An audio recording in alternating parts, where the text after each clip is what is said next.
Bem-vindos ao nosso canal YouTube nesse Falando Nisso de hoje, com a pergunta de Popluz. Olá, professor, seus vídeos são muito bons. Grazie tanto. Sempre me ajudam a informar e refletir mais. Queria deixar uma sugestão de um tema para os próximos vídeos. Sincericídio. Tenho sofrido com isso na minha vida pessoal. E apesar das minhas boas intenções, sempre acabo sendo vista como grossa ou agressiva. Pois é.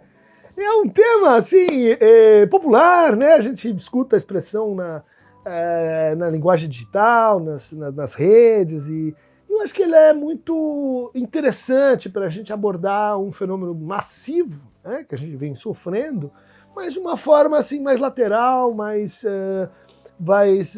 interessante, talvez, né? Que é o fenômeno do cancelamento, o fenômeno da opinião de massa, né? A opinião consolidada, estabelecida, né? Doxológica, o que todo mundo pensa, o que todo mundo devia pensar, né? E aí, justamente, né? Quem é todo mundo? Você vai medindo e só tem choque, né? Entre as tendências, os discursos opostos. O sincericídio vem de sinceridade, né?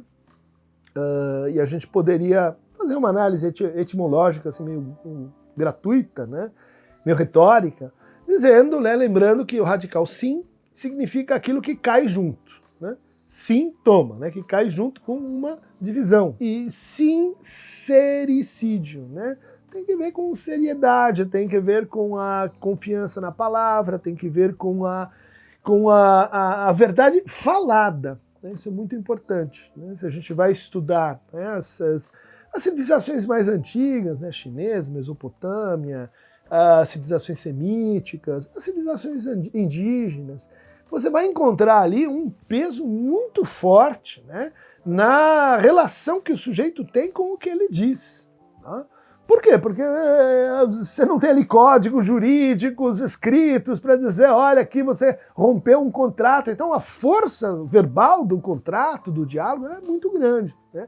Daí vem essa virtude que, no fundo, é um tipo de relação com a verdade. Né?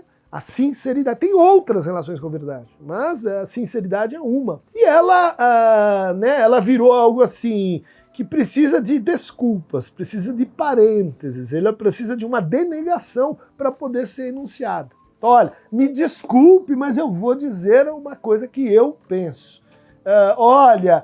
Não leve a mal, mas eu vou falar que. E a gente sempre espera que venha ali o pior. E vem o quê? Aquilo que vai ser sentido como agressivo ou grosseiro. Porque é como se a gente pedisse desculpas para contar uma piada. Né? O que é uma piada? Ela é sempre uma transgressão. Por isso que ela causa prazer, porque a gente, na linguagem, se cria ali olha, o nosso cantinho da verdade. Entre nós, a gente pode dizer coisas que a gente não pode dizer lá fora. O que é lá fora? Um espaço público amplo. Né? Então ela é uma paróquia, ela é um acordo, é uma maneira da gente estar junto, em torno de uma verdade. Bom, o que o Lacan dizia sobre a verdade lá no seminário 17, né, ao avesso da psicanálise? Ele dizia, olha, a verdade é irmã do gozo. Né? Quando aparece a verdade, ou seja, ela não é pai do gozo, ela é filha do gozo, ela é tia do gozo, ela é irmã do gozo. Né? Ou seja, ela está ali próximo, né? Da ideia de que quando você vai fazer um sincericídio, você pode passar por alguém que está gozando, contando uma piada. Gozando justamente de algo que o outro não vai gostar. Por isso que você pede licença. Porque você aposta, você sente que vai ser difícil para o outro escutar aquilo. Né? Então, quanto mais pessoal, né, quanto mais amigo, você vai ter assim um limiar em que você aguenta a verdade. Né? E isso é muito difícil, assim, até para o senso comum entender. Né? Quanto de verdade você aguenta? Pergunto aí para os pais em relação aos seus filhos. E eles querem o quê? Seja sincero comigo, filho. Conte tudo para mim. Tô fumando maconha. Maconha não! Eu tô saindo com uma pessoa. Essa pessoa não! Eu tô indo para esse culto religioso. Esse culto religioso não! Essa gente... Ou seja, faça essa pergunta, porque ela é uma pergunta que tem a ver com sincericídio. Quanto de verdade você aguenta? Mas daí... segunda irmandade, fraternidade de gozo. Né? Como é que você coloca aquilo que você pensa? Né? Porque tem o sincericida que ele avança em nome de uma verdade que não é concernente assim, ao que ele pensa. Né? É a verdade que eu vos revelarei agora. Ou seja, ela já começa, né, de forma imperialista, dizendo: eu vou contar para vocês, vocês estão enganados, eu vou contar para vocês assim qual é a verdade da verdade. E aí a gente entra no que o Lacan também criticou, né? Na metalinguagem. Não tem metalinguagem, não tem verdade da verdade. Né? A verdade é sempre essa. Então, o sincericídio, ele acontece quando a gente não mede o fato de que a verdade vem com risco. Né? A verdade vem com risco redobrado. Né? Vem com o risco do gozo do outro não suportar isso, e vem com o risco do outro supor que você está gozando em nome de algo, alguém, ou em uma outra massa anônima qualquer, em cima de você. Né? Que é a ideia de que não é você que está falando, é um discurso que você está apoiado nele, que você está reproduzindo, e etc. Aí a pessoa diz: não, mas sou eu mesmo que penso assim. Ah, não, mas tem outros que pensam junto. Né? Olha lá, irmã do gozo. O gozo está sendo, né, imputado a você e aos seus. Aí a gente tem uma outra tese também do mesmo seminário, né, que é uma reinterpretação muito interessante da histeria feita pelo Lacan. Né? A histeria começa lá com Freud, como um tipo patológico, né, uma variação das neuroses. Depois o Freud diz: não, mas tem uma identificação histérica, a identificação com o desejo insatisfeito. Já não é algo assim tão, né, da ordem do diagnóstico. E daí vem o Lacan e diz assim: olha, a histeria é um discurso. A histeria não é uma patologia individual, ela é um laço que a gente faz com o outro. E o que é? Tem várias características, né? Uma é essa de ser um laço onde tem questionamento. Né? Não diz assim: não, mas a histeria é uma coisa que a gente não deve levar em conta, por quê? Porque ela está questionando, ou ele está questionando, e a gente não gosta de ser questionado. Né? E a verdade é justamente quando aparece uma questão. A verdade é uma questão terceira. Né? Ninguém é dono que está com ela no bolso. Né? Mas então, pensado enquanto discurso da histeria, o que acontece, né, nesse discurso? Uma espécie de paixão gozosa pela verdade. Eu tenho que dizer, eu não consigo ficar quieto, eu não consigo, no fundo, né, elaborar certos compromissos, como os que a gente está descrevendo aqui, certas deformações, certos cuidados que a verdade, no fundo, ela exige. Né? Relação de transferência. Qual é a transferência que você tem para dizer isso que você diz para o seu paciente? Não, nem me importei com isso, que é a verdade do seu fantasma. Vai errar clinicamente. Né? Por quê? Porque a gente é pago para fazer isso. Né? Para dizer: amigo, com todo cuidado, com todo respeito, e etc. Olha, ter sonho aqui, esse sintoma, olha lá uma coisa que você está dizendo. Acho que a verdade está ali, hein? Não! Isso não! Você está querendo dizer... Sim, porque a verdade do desejo é sempre incômoda. A gente não gosta dela. Então a histeria, enquanto discurso, ela vem junto com uma certa impulsividade para, assim, dizer a verdade. E aí você encontra um problema que é a verdade não pode ser toda dita. Ela não pode, né, não tem a verdade da verdade, e você não consegue dizer ela toda, ela é sempre parcial. Por quê? Por causa das suas condições de enunciação. Né? Com quem, para onde, em que lugar, né? Com qual gozo que está sendo assim articulado ali. O famoso, né?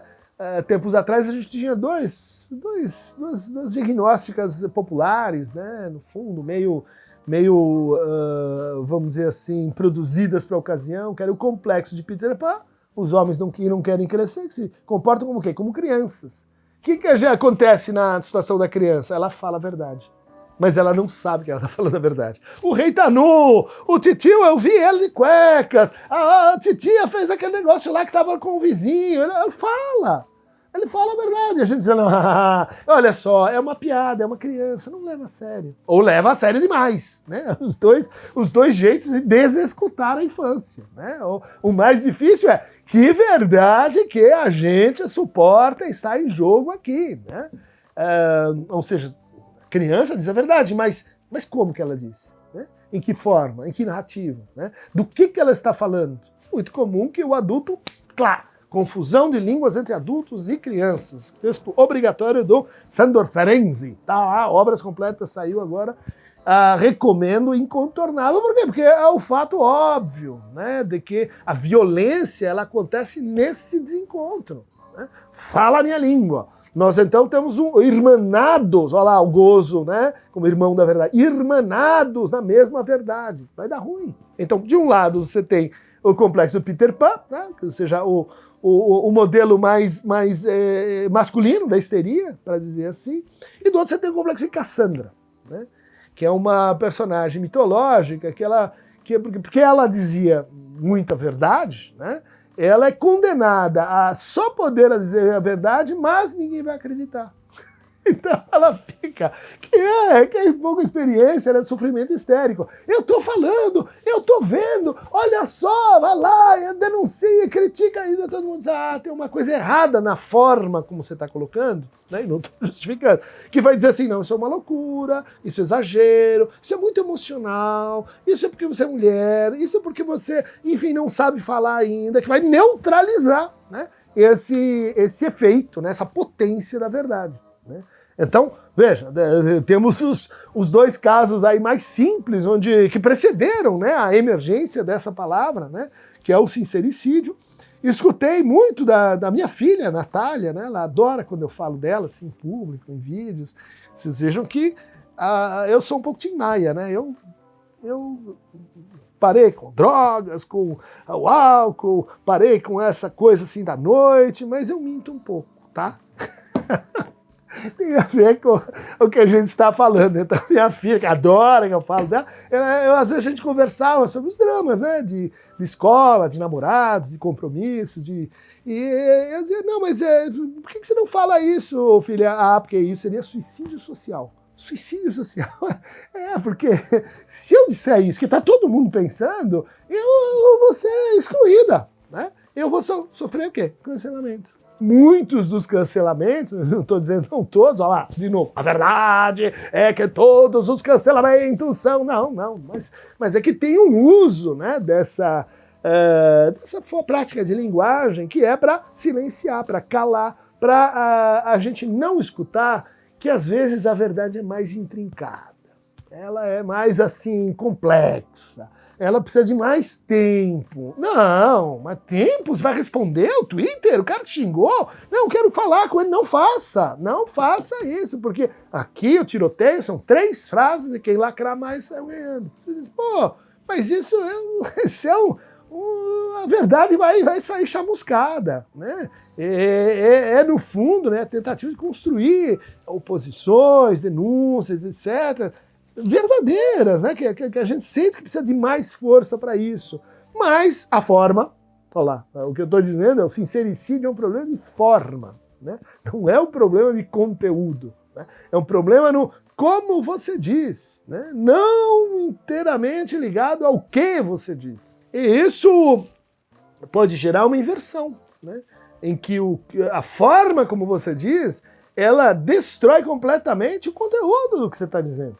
Então daí o que acontece? Você não é escutado, você é bloqueado, né? Você é atacado, por quê? Porque você é recebido, você é escutado como alguém que está falando uma coisa agressiva, uma coisa que é assim, do partido dos outros, que é assim, contrário ao que eu penso e, portanto, né, muitas vezes inválido, mas inválido num nível que é o seguinte, você não tem direito a existir nesse nosso clube. Daí o que acontece? As pessoas sincericidas, eles vão procurar outros lugares onde a sinceridade pode ser expressa sem o trabalho correlativo de montar uma boa piada, de fazer uma boa poesia, de desenhar, de fazer a coisa assim mais complexa, né? E daí você vai criando, né, bolhas, né, de ex-sincericidas que encontram, né, sincerões, conhece? O sincerão. O Chris Dunker tem aqueles momentos sincerão, ele fala as coisas, não, você não pode, aquilo lá deve, etc. Né?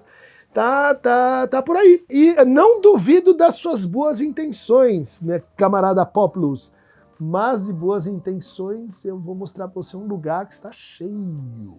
Na verdade são 2 lugares. Um tá todo mundo deitado ali, descansando, né? Paz total. E o outro está todo mundo ali, né, no inferno, né? O inferno que são os outros, dizia Sartre.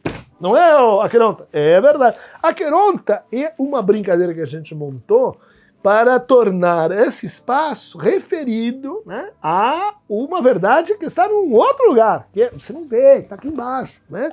Que você está ocluído. E nós dois estamos, vamos dizer assim, referidos a esse terceiro espaço. É uma continuidade do que Freud disse nesse livro que agora tem uma nova edição dos meus amigos, né? Gilson Iannini, Pedro Eliodoro, obras incompletas em Sigmund Freud, capa dura, né? Tradução nova da Rita Salzano, uma excelente tradutora lá de Campinas, né? A interpretação do sonho, não é dos sonhos, né? Então eu participo aqui do Conselho de Tradução da Autêntica e recomendo a vocês, né? Porque aqui vão encontrar vários elementos, né, ligados a essa ideia de que Freud começa esse trabalho com a sua famosíssima Flectero nis nekeo superos, Aqueronta movebo. Se não posso dobrar os poderes superiores, revolverei e voltarei para o Aqueronte, né? Lá, as profundezas, o inferno que são os outros, lembra? O inferno são os outros, ela mora lá embaixo, né? Os seres ctônicos. É uma citação que o Freud tira de Virgílio Eneida, capítulo 7, página 312, verso 312. Tudo bem, então? Aqueronta, resolvido? Tá tudo bem, já expliquei de novo para todo mundo que não está entendendo, mas a verdade é difícil, né? A verdade é o desejo recalcado. É isso aí, gente.